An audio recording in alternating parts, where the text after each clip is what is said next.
నమస్కారం, వార్తలకి స్వాగతం. ఈనాటి ముఖ్యాంశాలు.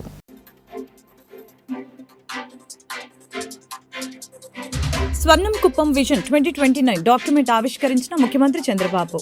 రాష్ట్రానికి ముఖ్యమంత్రినైనా కుప్పానికి ఎమ్మెల్యేనేనన్న సీఎం. గత పాలకులు కక్షపూరితంగా కుప్పం అభివృద్ధిని అడ్డుకున్నారని విమర్శ.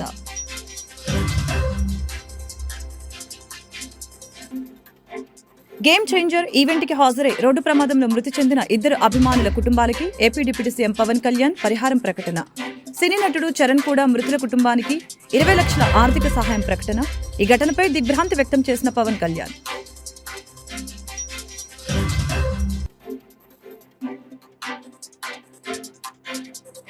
రేరా అధికారులపై మంత్రి నారాయణ ఆగ్రహం. దరఖాస్తులు పెండింగ్ లో పెట్టడంపై మంత్రి ఫైర్. ఏపీ రేరాకు సంబంధించి అనేక వినతులు వచ్చాయని 167 దరఖాస్తులు షార్ట్ ఫాల్స్ పంపారని వ్యాఖ్య.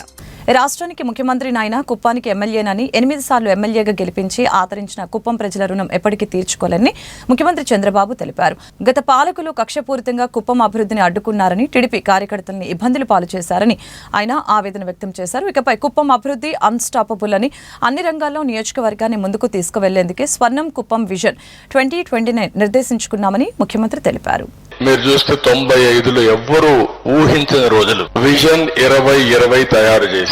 చాలా మంది మాట్లాడారు, చాలా విధంగా విమర్శ చేశారు. ఏ వ్యక్తి అయినా సరే దూరదృష్టి లేకుండా, ఒక డైరెక్షన్ లేకుండా గాలిపటం మారి తిరిగితే జీవితాల్లో ఎవరు పైకి రారు. కానీ ఏ వ్యక్తి అయినా సరే నిర్దిష్టమైన ఆలోచనలు పెట్టుకుని ఒక పద్ధతి ప్రకారం పనిచేయగలిగితే జీవితంలో ఏదైనా సాధించే శక్తి ఉంటుంది. ఈ రోజు మీరు ఒక్క విషయం గుర్తుపెట్టుకోవాలి. మొన్నే అంబేద్కర్ జయంతి ఉత్సవాలు గారు ఇవన్నీ మనం జరుపుకున్నాం. ఆయన కూడా ఒక ఆర్డినరీ మనిషే. పేద కుటుంబంలో పుట్టాడు, రాజ్యాంగాన్ని రాశాడు, దూరదృష్టి ఆలోచించాడు. ఈ రోజు ప్రజల గుండెల్లో శాశ్వతంగా మిగిలే పరిస్థితికి వచ్చారు. అదేవిధంగా ఒక మహాత్మా గాంధీ దేశం కోసం పోరాడి స్వాతంత్రం తీసుకొచ్చారు. 75 సంవత్సరాలు పూర్తయ్యాయి. ఇంకొక 25 సంవత్సరాల్లో 100 సంవత్సరాల మనమందరం స్వతంత్ర వేడుకలు జరుపుకోబోతున్నాం. ఈ రోజు మీరు చూస్తే మనం తీసుకున్న నిర్ణయాలు, కొంతమంది తీసుకునే నిర్ణయాలు తప్పుడు నిర్ణయాలు తీసుకుంటే అవి ప్రజల పట్ల శాపాలుగా మారతాయి.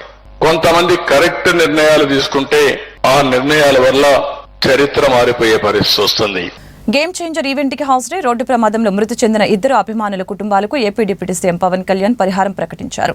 సినీ నటుడు చరణ్ కూడా ఒక్కొక్క కుటుంబానికి 10 లక్షల ఆర్థిక సహాయం అందజేశారు. ప్రమాదం జరిగిన కాకినాడ రాజమండ్రి రోడ్డుని గత ప్రభుత్వం పట్టించుకోలేదని పవన్ తెలిపారు. పాడైపోయిన రోడ్డుని కొంతకాలంగా బాగు చేస్తున్నట్లు తెలిపారు.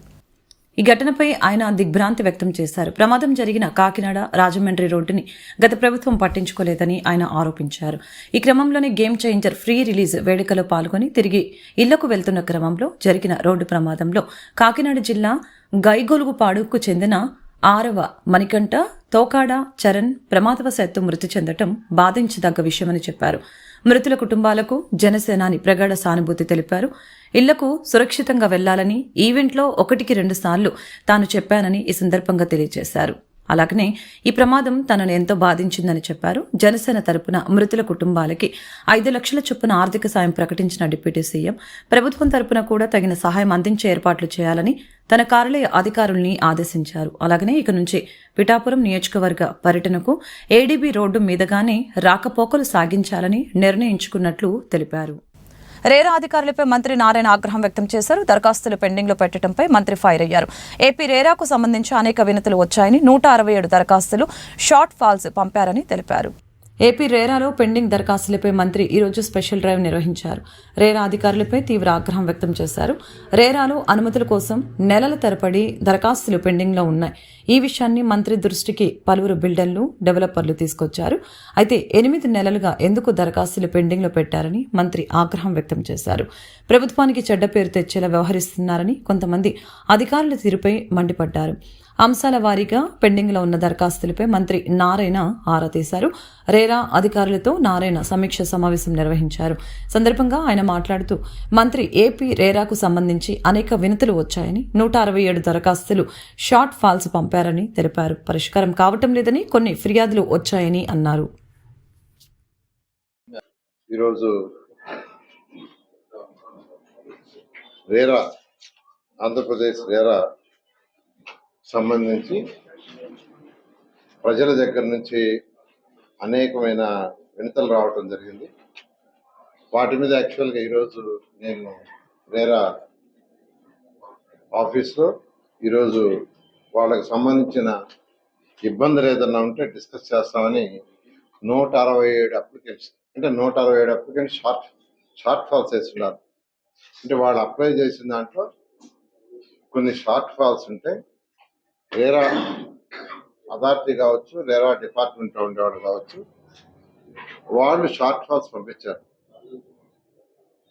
అయితే వాళ్ళు యాక్చువల్గా కొన్ని కంప్లైంట్స్, కొన్ని షార్ట్ ఫాల్స్ మేము చేసినా అవి సాల్వ్ కావట్లేదని రిప్రజెంటేషన్ అది రావడం జరిగింది. దాని మీద యాక్చువల్గా ఈరోజు 167 మందికి యాక్చువల్గా ఇన్ఫర్మేషన్ ఫోన్ ద్వారా మరియు వాట్సాప్ ద్వారా ఇన్ఫార్మ్ చేసాం. అది మీ టీవీల ద్వారా కూడా తెలియజేసాం. మీరు రండి, దాని మీద డిస్కస్ చేస్తామని. దాదాపు ఒక 30 మంది క్లయింట్స్ వచ్చారు. వాళ్ళలో 30 మంది ప్లస్ అసోసియేషన్ వచ్చారు. Different builder organisation state level, national లెవెల్లో ఉండేవాళ్ళు వచ్చారు. వాటితో చాలా డీటెయిల్డ్గా సెంట్రల్ యాక్ట్ ఏదైతే ఉందో, రేరాకు సంబంధించి సెంట్రల్ యాక్ట్ ఉంది. ఆ సెంట్రల్ యాక్ట్ ప్రకారం మేము నడుచుకోవాలా, దాంట్లో ఏముండాయి, మనం ఏం చేస్తున్నాం, ఏ ఇబ్బందులు కలుగుతున్నాయని అనేక విషయాలు యాక్చువల్గా డిస్కస్ చేయడం జరిగింది. ఇందులో కొన్ని యాక్చువల్గా విషయాలు ఏదైతే వాళ్ళకి రియల్గా ఇబ్బందులు ఉన్నాయో ఆ ఇబ్బందులన్నీ తొలగేటట్టుగా వాటికి సంబంధించి ఇన్స్ట్రక్షన్ కూడా ఇచ్చాము. కొన్ని విషయాలు ఇంకా డిస్కస్ చేయాల్సింది. దానికి సంబంధించి ఇతర రాష్ట్రాల్లో, పక్క రాష్ట్రాలు తమిళనాడు కావచ్చు, కర్ణాటక కావచ్చు, తెలంగాణ కావచ్చు, మహారాష్ట్ర కావచ్చు, ఇతర రాష్ట్రాల్లో కూడా ఎలా చేస్తున్నారో ఆ డీటెయిల్స్ కూడా తీసుకురమ్మన్నా. ఆల్రెడీ కొన్ని తీసుకొచ్చారు, డిపార్ట్మెంట్ వాళ్ళు తీసుకొచ్చారు, అసోసియేషన్ కొన్ని తెచ్చారు, ఇంకా కొన్ని ప్రజా సమస్యల అర్జీల పరిష్కారమే ధ్యేయంగా పనిచేస్తున్నామని నగరపాలక సంస్థ కమిషనర్ ధ్యానచంద్ర తెలిపారు. ఉన్నతాధికారి పర్యవేక్షణలో సమస్యలకి పరిష్కారం చూపుతున్నామని స్పష్టం చేశారు. నగరపాలక సంస్థ కార్యాలయంలో ప్రజా సమస్యల అర్జీల స్వీకరణ కార్యక్రమం సోమవారం జరిగింది. కార్యక్రమంలో మున్సిపల్ కమిషనర్ ధ్యానచంద్ర, అధికారులు పాల్గొన్నారు. ఈ సందర్భంగా వీఎంసీ కమిషనర్ ధ్యానచంద్ర మీడియాతో మాట్లాడారు. ప్రజా సమస్యల అర్జీల పరిష్కారమే ధ్యేయంగా పనిచేస్తున్నామని, నూతన సర్కార్ ఏర్పడిన తర్వాత 686 అర్జీలు స్వీకరించినట్లు తెలియజేశారు. ప్రతి అర్జీపై ఉన్నతాధికారి పర్యవేక్షణతో పరిష్కారం చూపుతున్నామని, గత సోమవారం 33 అర్జీలు రాగా 32 అర్జీలు పరిష్కరించామని గర్వంగా చెబుతున్నామని తెలిపారు. రానున్న రోజుల్లో సమస్య అనే వ్యక్తి లేని నగరంగా విజయవాడను తయారు చేస్తామని చెప్పారు.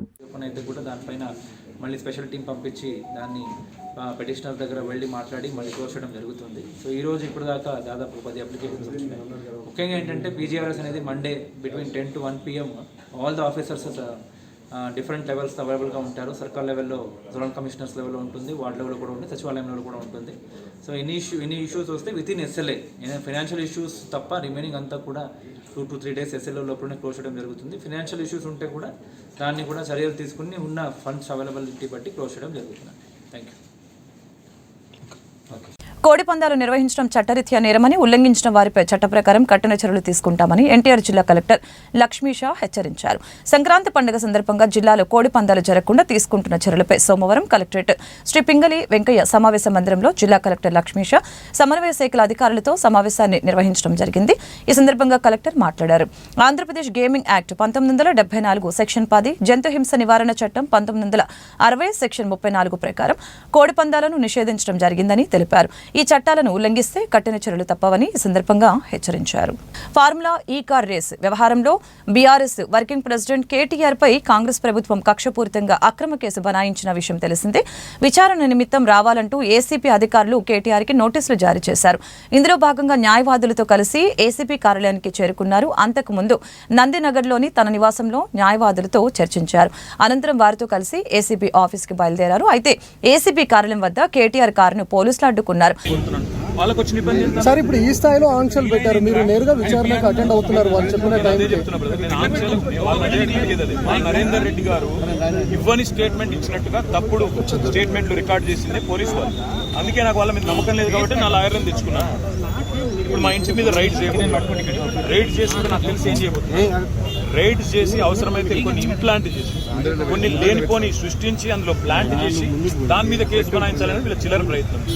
నేను చిట్టినాయుడు గారికి చెప్పేది ఒకటే, ఇవన్నీ డ్రామాలు చేసినా, ఎన్ని కథలు పడ్డా, ఎన్ని అక్రమ కేసులు పెట్టినా, నువ్వు రైతు భరోసా ఎగ్గొట్టింది ప్రజలకు తెలుసు, నువ్వు మాట తప్పింది తెలుసు, 420 హామీలు ఎత్తగొట్టింది ప్రజలకు అర్థమైంది. నువ్వెన్ని చేసుకున్నా తప్పకుండా నేను వదిలిపెట్టాం. ప్రజాక్షేత్రంలో తప్పకుండా మా హక్కుల కోసం కొట్లాడుతాం. ఇవాళ నేను అడిగేది ఏంటంటే, మొన్న నరేందర్ రెడ్డికి జరిగింది, వాళ్ళ నాకు జరగదని గ్యారంటీ ఏంది? నరేందర్ రెడ్డి ఈయన స్టేట్మెంట్ ఇచ్చినట్టు, కన్ఫెషన్ ఇచ్చినట్టు, అనవసరంగా నా పేరు చెప్పినట్టు లేనిపోని పుకార్లు వీళ్ళే సృష్టించిన పోలీసు వాళ్ళు మీడియాకు లీక్లు ఇచ్చారు. ఇలా నాకు కూడా అట్లే చేస్తారనేది నా డౌట్. రెండవది ఇవాళ నేను మళ్ళీ చెప్తున్నాను, నేను ఇక్కడ రాగానే నా ఇంటి మీద రేడ్ చేయాలని చెప్పి వాళ్ళు ప్లాన్ చేసుకున్నారు. తప్పకుండా నా ఇంటి మీద రేడ్ చేస్తే కూడా అన్లేమని ఇరికిచ్చి, రేవంత్ రెడ్డి గారు ఇచ్చిన 2 చిట్టీలు, అవసరమైతే ఇంకో 2 ఏమైనా సృష్టించి అని ఇరికిచ్చి కావాలని బదనాం చేయాలన్న చిల్లర ప్రయత్నం చేస్తున్నారు. నా హక్కుల కోసం తప్పకుండా నేను కొట్లాడతాను. న్యాయవాదుల సమక్షంలో ఎంక్వైరీ చేయాలని కోరుతున్నాను. తప్పే చాలా సేపటి నుంచి వెయిట్ చేస్తున్నారు, ఇంకెంతసేపు వెయిట్ చేస్తారు, ఏమని చెప్తున్నారు? 5 నిమిషాలు చూసిన తర్వాత మరి పోలీసులు సహకరించకపోతే నా దారి నేను అంటే ఇప్పటివరకు అయితే ఏం చెప్పట్లేదు. పోలీసు వాళ్ళు మరి లిఖితపూర్వకంగా ఏం చేయట్లేదు, కానీ వాళ్ళు ఫోన్లు వాళ్ళు ఏదో మాట్లాడుతున్నారు పైకి. రేవంత్ రెడ్డికి మాట్లాడుతున్నారో మరి ఇంకా డీజీపీకి మాట్లాడుతున్నారో, ఎవరికి మాట్లాడుతున్నారో తెలియదు.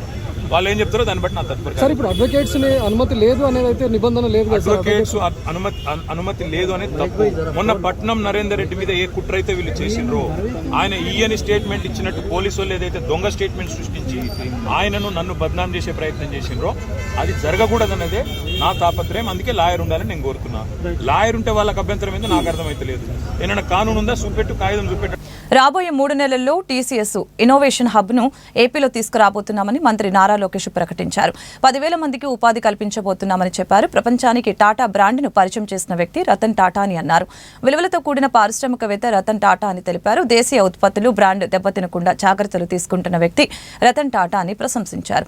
హైదరాబాద్లో బసవతారకం క్యాన్సర్ హాస్పిటల్ కి 25 కోట్లు హుద్హుద్ తుఫాన్ సమయంలో 3 కోట్లు విరాళం ఇచ్చిన వ్యక్తి రతన్ టాటా అని ఈ సందర్భంగా గుర్తు చేశారు. ఈ సందర్భంగా మంత్రి లోకేష్ మాట్లాడారు. ఉండి ఎమ్మెల్యే రఘురామకృష్ణంరాజు ఫైర్ బ్రాండ్ అని మంత్రి నారా లోకేష్ ప్రశంసల వర్షం కురిపించారు. నాకు వ్యక్తిగతంగా తెలిసిన 2 విషయాలు మీకు చెప్పాలి. మా అమ్మమ్మ క్యాన్సర్తో చనిపోయారు. ఆనాడు మా తాతగారు హైదరాబాద్లో క్యాన్సర్ ఇన్స్టిట్యూట్ ఉండాలి, వరల్డ్ క్లాస్ ఇన్స్టిట్యూట్ ఉండాలి, మనకంటే ఆర్థిక వనరులనే అమ్మమ్మని అమెరికాకు తీసుకెళ్లి ట్రీట్మెంట్ ఇచ్చాం. అలాంటి ట్రీట్మెంట్ హైదరాబాద్ కేంద్రంగా తీసుకురావాలని బసవతారకం క్యాన్సర్ ఇన్స్టిట్యూట్ ప్రారంభించారు, శంకుస్థాపన చేశారు. ఆనాడు అది తెలుసుకున్న రతన్ టాటా గారు మొదటి 25 కోట్ల రూపాయల డబ్బులు ఆ ఇన్స్టిట్యూట్ కోసం ఇచ్చారు. ఇది ఇప్పుడు 25 కోట్ల రూపాయలు కాదు, ఇది 1992-93లో ఒక్క ఫోన్కి ఆయన 25 కోట్ల రూపాయలు ఇచ్చారు. అంతెందుకు, మనం 2014లో తెలుగుదేశం ప్రభుత్వం ఉన్నప్పుడు హుదూద్ తుఫాన్ వచ్చింది విశాఖపట్నానికి. ఆనాడు నేను టాటా ట్రస్ట్ సీఈఓకి ఫోన్ చేసి ఇట్లా హుదూద్ వచ్చింది, కొంచెం ఆదుకోండి అని కోరితే ఆయన ఫోన్ పెట్టేసి 30 సెకండ్స్ తర్వాత నాకు ఇప్పుడే రతన్ టాటా గారితో మాట్లాడాను, 3 కోట్ల రూపాయలు మేము ఇప్పుడు నిధులు ట్రాన్స్ఫర్ చేశామని చెప్పారు. డబ్బులు ఇస్తాం గొప్ప కాదు. నేను అడిగాను, ఎప్పుడు వస్తారైనా అని అడిగితే, మాకు మార్కెటింగ్ అవసరం లేదు, మాకు ప్రెస్ రిలీజ్ అవసరం లేదు, ప్రజల్ని మీరు జాగ్రత్తగా చూడండి, డబ్బులు సరిపోతే మాకు ఫోన్ చేయండి, మళ్ళీ ఇస్తానని చెప్పిన గొప్ప వ్యక్తి రతన్ టాటా గారు. ఆయన చనిపోయే ముందలా నేను బాంబే హౌస్కి వెళ్ళా. బాంబే హౌస్ టాటా సంస్థకి హెడ్ క్వార్టర్స్. అక్కడ నేను టాటా సన్స్ చైర్మన్ చంద్ర గారిని కూడా కలిసాను. ఆ రోజు అడిగా, రతన్ టాటా గారు ఎలా ఉన్నారంటే, చెప్పలేని పరిస్థితుల్లో మేము అందరం ఉన్నామని ఆయన బాధపడుతున్నా చెప్పారు. నిజంగానే ఆయన చనిపోయే ముందల కూడా ఆంధ్ర రాష్ట్ర చరిత్రలో ఎప్పుడు జరిగిన విధంగా టీసీఎస్ ప్రకటిస్తాం జరిగింది. కనీసం 10,000 మందితో విశాఖపట్నంలో ఒక డెవలప్మెంట్ సెంటర్ ఏర్పాటు చేయబోతున్నాం. రాబోయే 3 నెలల్లో ప్రభుత్వం చేతుల్లో ఉన్న మిలీనియం టవర్స్ లో 2,000 మంది పనిచేయబోతున్నారని సభాముఖంగా తెలుపుతున్నాం. నంద్యాల జిల్లా శ్రీశైలంలో పాతాల గంగమెట్ల మార్గంలో పూజారి సత్యనారాయణ ఇంటి ఆవరణలోకి అర్ధరాత్రి చిరుత పులి చొరపడింది. ఆ ఇంటి పరిసరాల్లో ఆహారం కోసం వెతుకుతూ ఎలాంటి ఆహారం దొరకపోవడంతో చిరుత నెమ్మదిగా అక్కడి నుంచి వెళ్లిపోయింది. గత కొన్ని నెలలుగా శ్రీశైలం పరిసర ప్రాంతాల్లో నిత్యం చిరుత పులి సంచారం కలకలం రేపుతోంది. దీంతో రాత్రులు బయటకు రావాలంటే స్థానికులు భయపడుతున్నారు. ఈ క్రమంలో దేవస్థానం అధికారులు, అటవీశాఖ అధికారులు, స్థానికులు, భక్తులు అప్రమత్తంగా ఉండాలని సూచించారు. పంచాయతీరాజ్ శాఖ ఆధీనంలోని మండల విద్యాశాఖ ఉపాధ్యాయుల సమస్యని పరిష్కరించాలని డిమాండ్ చేస్తూ విజయవాడలో నవ్యాంధ్ర టీచర్స్ అసోసియేషన్ ఆధ్వర్యంలో చర్చా వేదిక నిర్వహించారు. ఈ సందర్భంగా నిర్వహించిన మీడియా సమావేశంలో నవ్యాంధ్ర టీచర్స్ అసోసియేషన్ నాయకులు మాట్లాడారు. జిల్లా పరిషత్ ఉపాధ్యాయులకి మండల విద్యాశాఖ అధికారిగా పదోన్నతులు కల్పించాలని ప్రభుత్వానికి విజ్ఞప్తి చేయడం జరిగింది. అలాగనే రాష్ట్ర వ్యాప్తంగా పంచాయతీరాజ్ ఆధీనంలోని మండల విద్యాశాఖ ఖాళీ పోస్టుల్ని భర్తీ చేయాలని కోరారు. తీసుకెళ్ళటువంటి ఆలోచన చేసినట్లయితే ఇబ్బందికరమైన పరిస్థితి ఏర్పడుతుందని చెప్పేసి మా వైపు నుంచి హై స్కూల్ ప్లస్ వ్యవస్థ కుదిరితే పేరు మార్చి దాన్ని జూనియర్ కళాశాలగా మార్చండి. ఇప్పుడు ఆల్రెడీ జిల్లా పరిషత్ జూనియర్ కళాశాలగా పేరు మార్చండి. ఆల్రెడీ 290 హై స్కూల్ ప్లస్ లో గర్ల్స్ ఎడ్యుకేషన్ జరుగుతుంది. 210 కో ఎడ్యుకేషన్ పాఠశాలను కూడా ఏర్పాటు చేయడం జరిగింది. ఓవరాల్ గా 500 పాఠశాలని హై స్కూల్ ప్లస్ ని ఏర్పాటు చేయడం జరిగింది. అదే విధంగా ఇంకో 1000 పాఠశాలను గత ప్రభుత్వంలో సిబిఎస్ఈ పాఠశాలను ఏర్పాటు చేసి ఇన్ఫ్రాస్ట్రక్చర్ కూడా ఉంది, సరైన సదుపాయాలు కూడా ఉన్నాయి. అక్కడ 10th క్లాస్ జరిగితే next year high school plus ను పెట్టేటటువంటి ఆలోచన గత ప్రభుత్వం చేసింది.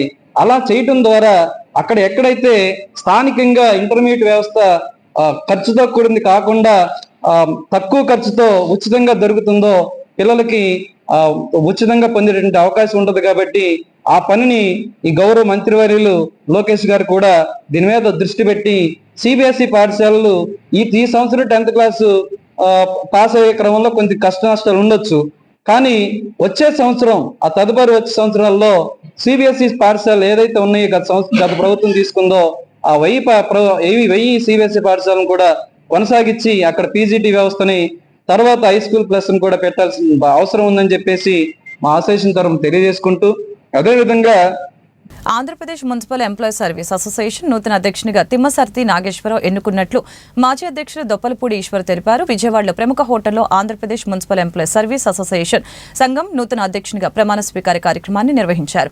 ఈ సందర్భంగా ఈశ్వర్ మీడియాతో మాట్లాడారు. అనంతరం ముఖ్య అతిథిగా విచ్చేసిన AP JAC chairman Bopparaju Venkateswarlu కూడా మీడియాతో మాట్లాడారు. ఈరోజు ఆంధ్రప్రదేశ్ మున్సిపల్ సర్వీసెస్ అసోసియేషన్ రాష్ట్ర అధ్యక్షునిగా నన్ను నియమించినందుకు అందరికీ ధన్యవాదాలండి. ఈ సమావేశానికి ముఖ్య అతిథిగా వచ్చిన మన బొప్పరాజు వెంకటేశ్వర అన్నగారికి, అలాగే అసోసియేషన్ అధ్యక్షులుగా నాకు పదవి ఇచ్చిన మా అన్నగారు దొప్పలపూడి ఈశ్వరరావు గారికి, అలాగే మా అసోసియేషన్ జనరల్ సెక్రటరీ అప్పలరాజు గారికి, అలాగే మిగతా కార్యవర్గ సభ్యులందరికీ, అలాగే ప్రింట్ అండ్ మీడియా సభ్యులందరికీ, నా వచ్చిన ఉద్యోగస్తులందరికీ నా నమస్కారాలండి. అయితే ఈ అసోసియేషన్గా నన్ను అధ్యక్షునిగా నియమించుకున్నందుకు ముందుగా కృతజ్ఞతలు తెలియజేస్తూ, ఏపీ జేఏసీ అమరావతి పక్షాన మేము విజయవాడ 30వ డివిజన్ దావు బుచ్చయ్య కాలనీ శ్రీ శ్యామలాంబదేవి అమ్మవారి దేవాలయం సమీపంలో ఆదివారం ప్రమాదవశాత్తు కారు బుడమేరులోకి దూసుకువెళ్లింది. అదృష్టవశాత్తు అయితే కారు ద్విచక్ర వాహన చోదకుడిని గుద్దుకుంటూ బుడమేరులోకి వెళ్లడంతో ద్విచక్ర వాహన చోదకుడు గాయపడ్డాడు. గాయపడిన ద్విచక్ర వాహన చోదకుడు మోహన్ రావుని 108లో ఆసుపత్రికి తరలించారు. సమాచారం అందుకున్న అజిత్ సింగ్ నగర్ పోలీసులు ఘటనా స్థలానికి చేరుకొని వివరాలు సేకరించారు.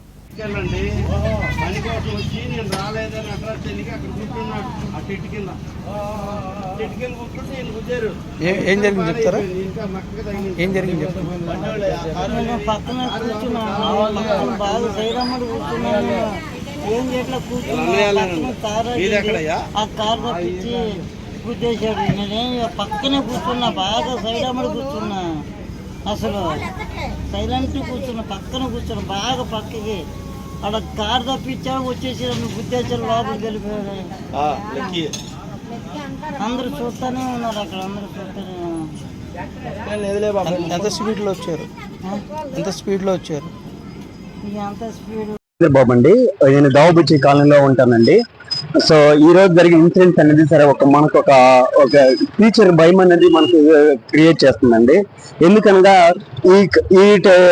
ఈ లొకేషన్ లో సరే ఇది బుడవేరు కాలం అంటారు సార్. ఈ లొకేషన్ లో ఇది చివరి దాకా రామర్పాడు గుండెలు దాటుకుంటూ చివరి దాకా ప్రవహిస్తుంది.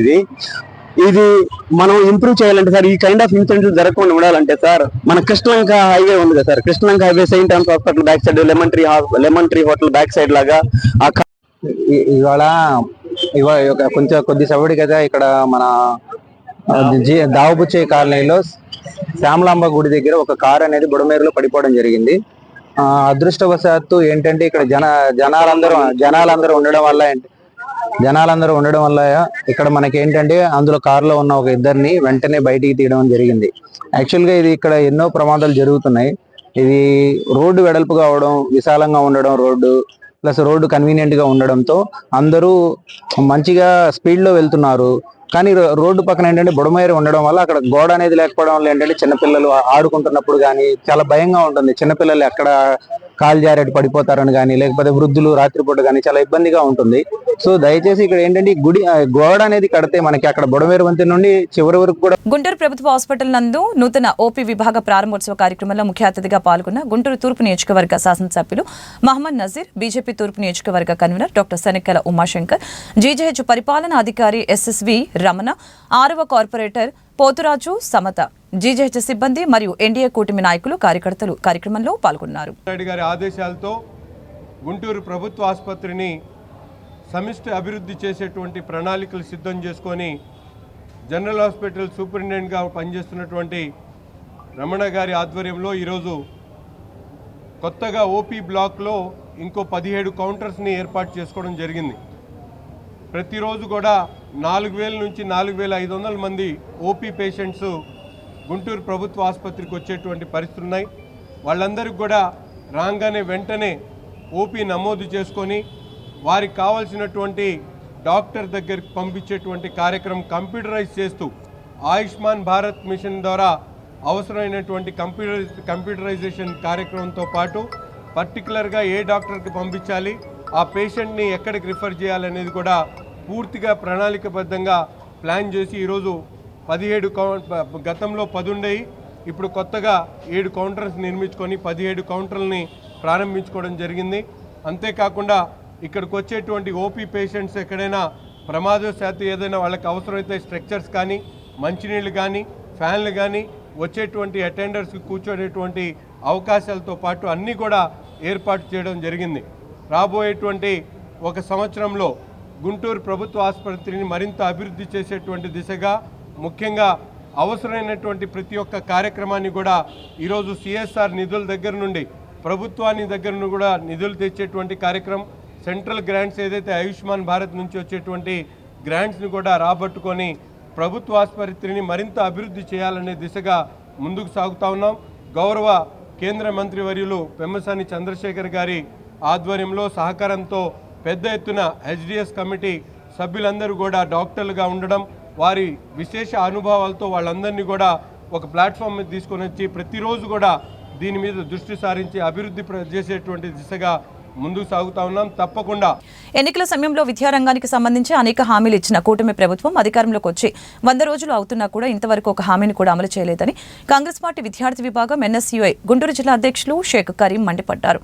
పలు డిమాండ్ల పరిష్కారానికి సోమవారం మధ్యాహ్నం నగరంలోని జిల్లా కలెక్టర్ కార్యాలయం ఎదుట ఆందోళన వ్యక్తం చేశారు. అనంతరం మీడియాతో కరీం మాట్లాడారు. తక్షణమే CM Chandrababu, deputy CM Pawan Kalyan, విద్యాశాఖ మంత్రి నారా లోకేష్ స్పందించి ఎన్నికల సమయంలో విద్యార్థులకి ఇచ్చిన హామీ మేరకు తల్లికి వందనం అమలు చేయాలని అన్నారు. తెలుగుదేశం పార్టీ ప్రతిపక్షంలో ఉన్నప్పుడు ప్రతి నియోజకవర్గంలో వాడ వీధి వీధి తిరుగుతూ నారా లోకేష్ గారు ఏ విధంగా అయితే యువగళం అనేటటువంటి ఒక కార్యక్రమం తీసుకొని వచ్చి ఏదైతే గత ప్రభుత్వం విద్యార్థులను యువతను మోసం చేసింది, మేము అధికారంలోకి వస్తే మేమేవైతే స్కాలర్షిప్లు, ఫీజు రియంబర్స్మెంట్, అదేవిధంగా జీవో నంబర్ 77ని కూడా తక్షణమే రద్దు చేస్తామని చెప్పేసి గతంలో టీడీపీ పార్టీ ప్రతిపక్షంలో ఉన్నప్పుడు చెప్పినటువంటి మాటలు ఇప్పుడు కూటమి ప్రభుత్వం అధికారంలోకి వచ్చి 100 రోజులు పైబడినప్పటికి కూడా రాష్ట్ర వ్యాప్తంగా కూడా ఫ్లెక్సులు కట్టుకుంటూ ఇంటింటికి పాంప్లెట్లు, స్టిక్కర్లు పంచుకుంటూ, హోర్డింగ్స్ వేసుకుంటూ పెద్ద ఎత్తున పండుగలు చేసుకుంటున్నారే తప్ప ఏదైతే యువగలంలో 100 రోజుల్లోనే మేము ఆ గతంలో చేసినటువంటి అక్రమాన్ని మేము సరిదిద్దుతాం, మేము ఏదైతే మా పార్టీ అధికారంలోకి వస్తే మేము 100 రోజుల్లోనే హామీల్ని మొత్తం నెరవేరుస్తామనేటటువంటి మాటలు ఎట్టుపోయాయో ఒక్కసారి నారా లోకేష్ గారు గుర్తించుకోవాల్సినటువంటి అవసరం ఉంది. ఈరోజు నిజంగా అనేకమైనటువంటి విద్యార్థులు ఆవేదనలు, వాళ్ళ బాధలు పడుతున్నటువంటి పరిస్థితి. ఎక్కడ పడితే అక్కడ కళాశాలల్లో విద్యార్థులను కాలేజీలకు కూడా రానివ్వకుండా ఏదైతే ఫీజు రియంబర్స్మెంట్ చెల్లించలేదని చెప్పేసి ఎగ్జామ్స్ కూడా రాపించినటువంటి దుర్మార్గమైనటువంటి పరిస్థితి. తల్లిదండ్రుల దగ్గర డబ్బులు లేక ఈరోజు వాళ్ళ దగ్గర ఉన్నటువంటి ఏదో బంగారం వస్తున్నటువంటి వస్తువుల్ని, అదేవిధంగా వాళ్ళు నడిపేటటువంటి బళ్ళను కూడా తీసుకెళ్ళి ఈరోజు తాకట్టు పెట్టి మరి విద్యార్థులకు వాళ్ళ పిల్లల కోసం కాలేజీల్లో ఎక్కడ కూడా వాళ్ళు బయటికి రాకూడదు అని చెప్పేసి, వాళ్ళ భవిష్యత్తు బాగుండాలని చెప్పేసి వాళ్ళకు ఉన్నటువంటి వస్తువుల్ని కూడా తాకట్టు పెట్టి ఈరోజు విద్యార్థులను ఈ విధంగా చదివించుకుంటున్నటువంటి పరిస్థితి.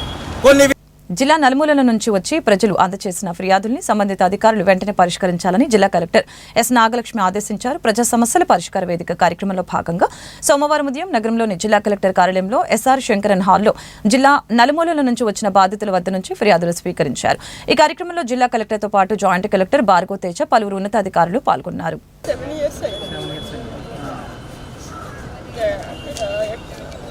వాళ్ళ ఫ్యామిలీ కూడా అతనికి ఫుల్ సపోర్ట్ చేస్తున్నారు. వాళ్ళందరూ కూడా ఇంటికి వెళ్ళిన పిల్లల్ని నన్ను ఉండనీయకుండా కూతురు తిట్టి పంపించేస్తున్నారు. అరేంజ్. మీ పెద్దలతో ఏమన్నా చెప్పలేదు? ఆ పెద్దలు చాలాసార్లు వెళ్ళారు, సారీలు చెప్తే తీసుకెళ్తానని చెప్పారు. ఎంఆర్ఓ గారి దృష్టికి కూడా తీసుకెళ్ళాము, ఆయన కూడా కౌన్సిలింగ్ చెప్తా ఉన్నారు. ఆర్టీఓ గారికి కూడా చెప్తాము, కానీ వాళ్ళు తీసుకెళ్తానని నమ్మిస్తూనే మళ్ళీ మాకు తెలియకుండా నోటీసులు పెట్టి మమ్మల్ని బెదిరించి కోర్టులో మాకు తెలియకుండా నోటీసులు పెట్టుకున్నారు. నన్ను పిల్లలకి చాలా తీవ్రమైన ఆర్థిక ఇబ్బందులతో మానసికంగా వేధిస్తున్నారు. కాపురానికి వెళ్తేనే తిప్పి పెట్టి పంపించేసి కాపురానికి రమ్మని మళ్ళీ పెడుతున్నాడు, ఏం తెలియనట్లుగా. వెళ్ళిన వాళ్ళనేమో తిప్పి పంపించేస్తున్నాడు. వేరే వాళ్ళని ఏమన్నా పెడుతున్నాడు? అవును, అక్కడ ఆయన పనిచేసే దగ్గర ఒక విఆర్ఓతో ఉంటున్నారు. అంటే ఇద్దరు ఒకే చోట ఉంటారు కదా, ట్రాన్స్ఫర్ అవుతుంటారు కదా. ఇప్పుడు అంతకు ముందు చంద్రపల్లిలో చేసేటప్పుడు వాళ్ళతో ఉన్నారు, ఇప్పుడు ఇక్కడ జనాలకి మార్చుకున్నారు. ఇద్దరు మార్చుకున్నారా? అది సంగతి నాకు తెలియదు. ఉంటున్నట్టు డౌట్ మీకు? ఫోన్లు మాట్లాడుతూ నేను చాలాసార్లు మెసేజెస్ అవన్నీ చూశాను. వాళ్ళిద్దరు వెళ్ళిపోయేవాడు, మమ్మల్ని వదిలేసి నన్ను పిల్లల్ని. తీవ్రమైన ఇబ్బంది ఏంటంటే ఫోన్స్ బ్లాక్ లిస్ట్లో పెట్టుకుని నన్ను పిల్లల్ని కొన్ని రోజులు వదిలేసి వెళ్ళిపోతాడు. మళ్ళీ మేము బతిలాడుకుంటే రావడం, మళ్ళీ వెళ్ళిపోవడం, అలా చేసేవాడు 7 years నుంచి. ఇప్పుడేమో అస్సలు 1 year నుంచి అస్సలు పట్టించుకోవడం, 1 year నుంచి అసలు రావట్లేదు. బ్రదర్సే కొంచెం మా సిస్టర్ వాళ్ళు హెల్ప్ చేస్తారు.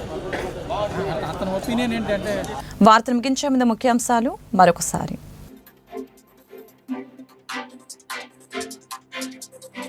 స్వర్ణం కుప్పం విజన్ 2029 డాక్యుమెంట్ ఆవిష్కరించిన ముఖ్యమంత్రి చంద్రబాబు. రాష్ట్రానికి ముఖ్యమంత్రినైనా కుప్పానికి ఎమ్మెల్యేనేనన్న సీఎం. గత పాలకులు కక్షపూరితంగా కుప్పం అభివృద్ధిని అడ్డుకున్నారని విమర్శ.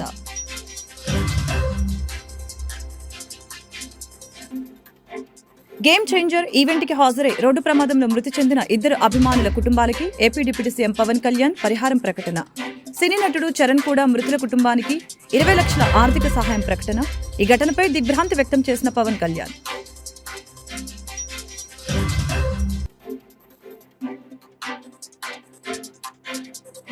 రేరా అధికారులపై మంత్రి నారాయణ ఆగ్రహం. దరఖాస్తులు పెండింగ్లో పెట్టడంపై మంత్రి ఫైర్. ఏపీ రేరాకు సంబంధించి అనేక వినతులు వచ్చాయని 167 దరఖాస్తులు షార్ట్ ఫాల్స్ పంపారని వ్యాఖ్య. ఈ వార్తలు ఇంతటితో సమాప్తం. మరొక బులెటిన్లో మళ్ళీ కలుద్దాం. నమస్కారం.